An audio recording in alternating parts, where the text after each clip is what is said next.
محمد ستیه اگجه نافدارترین کساتین باجاره دهوکه و خرا داویه کر اجیه 88 سالیه دا هفته محمد ستیه اگجه برنیاسترین و روشنبیرترین نافدار بو و گلک بالگوه نین دیروکیین باجاره دهوکه دفهنه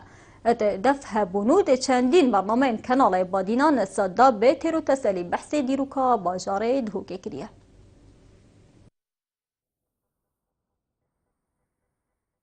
ابرو حوالاتی محمد ستیه و غراد ماهی کرو نافبری کسک برنیاس باجر دهوکه بو کسک بو بردام هاتنو چناوی دناف حوالاندا بو کسک خوشتوی بو ایک جه کسوکار محمد ستیه جید بجید جد ازدان محمد ستیه باجر دهوکه کسک دی روشنبیر جد ازدا راسی و غرکرین محمد ستیه و خال و کسانه که برنیاس دبرا بدینا همشن بجین خسارتی که مازم بو محمد ستیه برنیاز بو انسانه که ملی و شعبی بو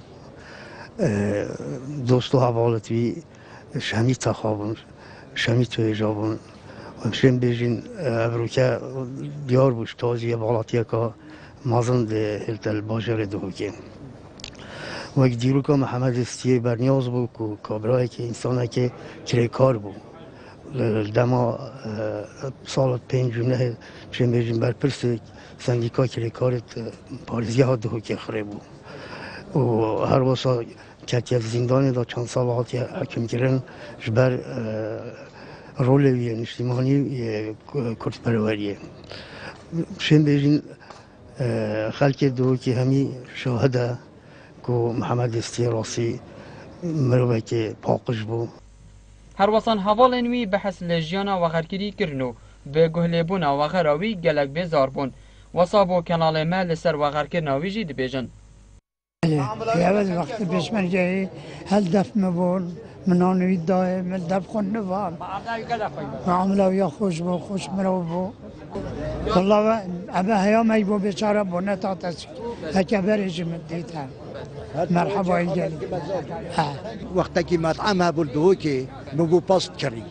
مبو باست كري بالداي وبارد بالدانه من وابد جل معاملات ويا خوش بو بدو ما يجي تاتوي شيخانانك مزاري هم قوان دفك بود شيخانه وابديو بشتنگي چاوي تبچه طاري بو نتات اري والله جلك جامعه كي باش بو خودي ابن از وگاول نياش كبرا كي مبني اري والله هاش كبرا كي مبني وصمت عزيم بو دهتا زانین محمد ستیه لسال 1929 هاتیه سر دنیای و ابروجی دیجیه 88 سالیه دا و غرد و ماهیه کرد.